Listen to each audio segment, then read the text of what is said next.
ఆ Vijayawada parliament area గురించి మాట్లాడదాం. అక్కడ ఉన్న అభ్యర్థుల బలగాలు ఏ విధంగా ఉన్నాయి, సో వారి రాజకీయ జీవితం ఏ విధంగా ఉండబోతుంది, సో వాళ్ళ జాతకం ఏ విధంగా ఉంది కూడా తెలుసుకునే ప్రయత్నం అయితే చేద్దాం. ఇక్కడ ఆ విజయవాడ నుంచి చూసుకున్నట్టయితే వైసీపీ అభ్యర్థిగా కేసినేని నాని అక్కడ అభ్యర్థిగా ఉన్నారు. అలాగే ఆ టీడీపీ కూటమి నుంచి కూడా మనము చూసుకున్నట్లయితే కూడా కేసినేని చిన్ని అక్కడ అభ్యర్థిగా ఉన్నారు. సో ఇద్దరిట్లో వాళ్ళ రాజకీయ జీవితం ఏ విధంగా ఉండబోతుంది, వారి జాతకం ఏ విధంగా ఉండబోతుంది, ఎలా గెలవబోతున్నారు, సో వారు గెలుస్తారా లేదా అని చెప్పి కూడా వాళ్ళ జాతక ప్రకారం అయితే చూసే ప్రయత్నం అయితే చేద్దాం. ఇక్కడ ముందుగా మనం విజయవాడ పార్లమెంటరీ అభ్యర్థిగా ఉన్న వైసీపీ కేసినేని నాని రాజకీయ జీవితం ఏ విధంగా ఉండబోతుంది, వారి జాతకం ఏ విధంగా ఉండబోతుంది ఒకసారి మాతో చెప్పే ప్రయత్నం చేస్తారా? విజయవాడ తరపు నుంచి వైసీపీ పార్టీ తరపు నుంచి పోటీ చేస్తున్న కేసినేని గారి నాన్నగారి జ్యోతిష బలం ఎలా ఉంది చూడు.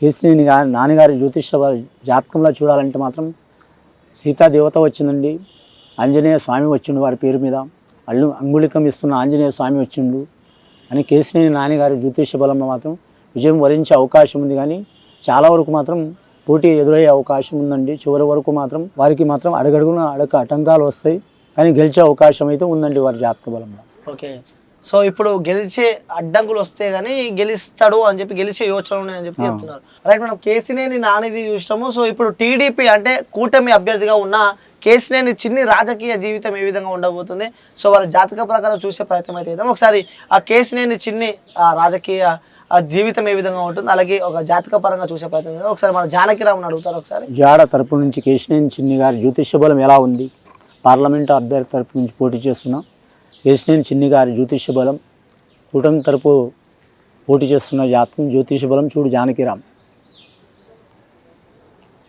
కేసినేని చిన్ని గారి జాతకంలో చూడాలంటే మాత్రం ముఖ్యంగా మాత్రం అమ్మదయ ఉంటే అన్నీ ఉన్నట్లే ఉంటుందండి వారి జాతక బలంలో.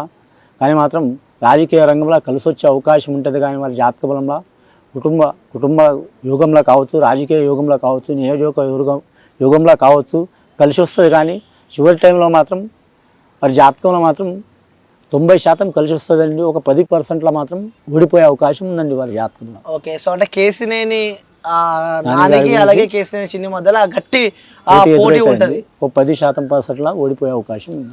ఓకే, సో అంటే విజయవాడ ఎంపీ ఏరియాకి సంబంధించి కూడా కేసినేని నాని వర్సెస్ కేసినేని చిన్ని వాళ్ళ అభ్యర్థులుగా ఉన్నారు. సో వారి రాజకీయ జీవితం ఏ విధంగా ఉంటుందో మనం అయితే గురుజీ గారితో తెలుసుకున్నాం. కానీ అక్కడ కేసినేని చిన్ని కన్నా కేసినేని నాని మళ్ళీ అక్కడ గెలుస్తాడు అంటే కూడా 10% ఓటింగ్తో కూడా గెలుస్తాడు అంటూ కూడా మనతో పాటు గురుజీ చెప్తున్నారు. సో కడపలో ఎవరు గెలుస్తారంటూ కూడా ఒక చర్చనీయాంశంగా మారింది. సో కడప ఎంపీకి సంబంధించి కూడా ఇటు షర్మిల పోటీ చేస్తుంటే అలాగే ఇటు అవినాష్ కూడా రంగంలో ఉన్నారు. సో ఇక్కడ పోటీ ఏ విధంగా ఉంటుంది, ఎవరికి వాళ్ళ బలహాలు ఏ విధంగా ఉన్నాయి, సో వారి జాతకం ఏ విధంగా ఉంది తెలుసుకునే ప్రయత్నం అయితే చేస్తా. సో ఫస్ట్ షర్మిల గారి జాతకం ఏ విధంగా ఉంది ఒకసారి తెలుసుకుందామా గురుజీ? ఓకే, ఒకసారి మన జానకిరామ్ని అడిగి షర్మిల అక్కడ కడప ఎంపీగా పోటీ చేస్తుంది, అక్కడ గెలిచే ఆలోచనలు ఉన్నాయా లేకుంటే ప్రజలు పట్టం కట్ట అవకాశాలు ఉన్నాయా లేవంటారు? ఒకసారి జానకిరామ్ని అడిగి తెలుసుకుందాం. షర్మిల గారి జ్యోతిష బలం ఎలా ఉంది రాజకీయ రంగంలో కాంగ్రెస్ పార్టీ తరపు నుంచి ఆంధ్రప్రదేశ్ ప్రాంతం నుంచి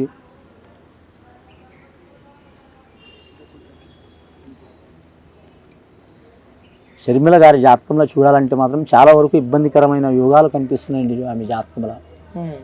అపజయాలు కూడా ఉన్నాయి, విజయాలు కూడా ఉన్నాయి. చాలా వరకు మాత్రం కుటుంబ స్థానంలో అలాగే రాజకీయ రంగంలో అన్నిట్లో ఆమెకే ఆటంకాలు వచ్చే అవకాశం ఉంది. ఫ్యూచర్ బాగుందండి. ప్రజెంట్ రాబోయే కాలం మాత్రం చాలా ఇబ్బందికరమైన యోగం ఉంది.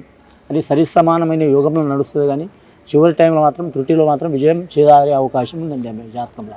చివరిగా లాస్ట్కి చేజారే అవకాశం ఉంది. ఓకే, సో ఇప్పుడు మనకి కడప ఎంపీ అవినాష్ది కూడా ఒకసారి చూసే ప్రయత్నం అయితే చేద్దాం. ఎందుకంటే తను ప్రజెంట్ ఎంపీగా ఉన్నాడు, సో మళ్ళీ ఎంపీగా పోటీ చేస్తున్నారు. సో అవినాష్ది రాజకీయ జీవితం ఏ విధంగా ఉండబోతుంది జ్యోతిష్యం ద్వారా తెలుసుకునే ప్రయత్నం చేద్దాం. ఒకసారి అవినాష్ గారి రాజకీయ జీవితం అలాగే వారి జాతకం ఏ విధంగా ఉంది, సార్ గెలుస్తాడా లేదా అని చెప్పి కూడా మన జానకిరామ్ని అడుగుతారు. కడప ఎంపీ అవినాష్ రెడ్డి గారి జ్యోతిష బలం ఎలా ఉంది, వారి రాజకీయ జీవితం ఎలా ఉంది, జాతక బలం ఎలా ఉంది, కలిసి వచ్చే యోగం ఎలా ఉంది, యువత యోగ బలం ఎలా ఉంది చూడు అని వారి జాతకంలో చూడాలంటే మాత్రం రాజయోగం కలిసి వచ్చే అవకాశం ఉంది. కానీ వనవాసం అనుభవించే అవకాశం ఉందండి వారి జాతకంలో. అని మాత్రం కడప స్థానం నుంచి మాత్రం మరి జ్యోతిష బలం మాత్రం రాజకీయ పరంగా వారికి కలిసి వచ్చే అవకాశం ఉంది, కానీ మాత్రం ఇబ్బందులు చాలా వచ్చే అవకాశం ఉందండి వారి జాతకంలో. ఓకే. గెలిచే అవకాశం ఉంది, కానీ అతి కష్టం మీద గెలిచే అవకాశం ఉందండి. ఇదివరకంటే ఇప్పుడు చాలా గట్టి పోటీ ఎదురయ్యే అవకాశం ఉందండి. గట్టి పోటీ ఎదురైనా చివరి టైంలో మాత్రం గట్టెక్కే అవకాశం ఉందండి అవినాష్ రెడ్డి గారి జ్యోతిష బలంలో. ఓకే. సో ఆ ప్రతిష్టాత్మకంగా కూడా తీసుకున్న కడప ఎంపీ స్థానం సంబంధించి కూడా షర్మిల గట్టి పోటీ ఇస్తుంది, కానీ చివరిలో మళ్ళీ అక్కడ అవినాషే గెలిచే యోచనలు ఎక్కువ ఉన్నాయని చెప్పి కూడా ఆ గురూజీ మనతో చెప్పడం చూస్తున్నాము.